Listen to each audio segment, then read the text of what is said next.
মুসলমানকে দিয়ে আবার মামলা করেছিল। সেই মামলাটা 4 দিন আগে হয়েছিল। কালকে 50 নম্বর আইটেমে ছিল প্রধান বিচারপতির ঘরে।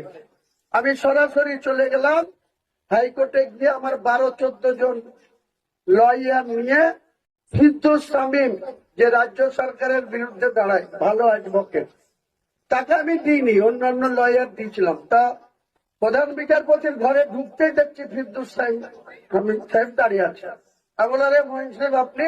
আমি তো আমার মামলা আছে। কত নম্বর আইটেম? ওই সঙ্গে সঙ্গে বলে আপনার কাছে কিছু ডকুমেন্টস আছে? আমার ফোনে আছে। বলে আমার ফোনে পাঠিয়ে দেন। পাঠিয়ে দিয়ে 5 মিনিটের মধ্যে দেখে নিয়ে বললো যে মামলার কোনো গুরুত্ব নাই, কিছু হবে না, আমি দেখে দিচ্ছি।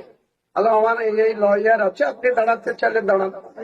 1 ঘন্টা থাকলাম, মামলাটা আইটেমে এলো না। কিছু মামলা হওয়ার পর বন্ধ হয়ে গেল। আমি কাজ ছিল, বেরিয়ে আসলাম। আজকে বেলা 12টার সময় সেই মামলা প্রধান বিচারপতি পুরোপুরি খারিজ করে দিয়েছে। সে মসজিদ বানাচ্ছে, সে মুসলমান।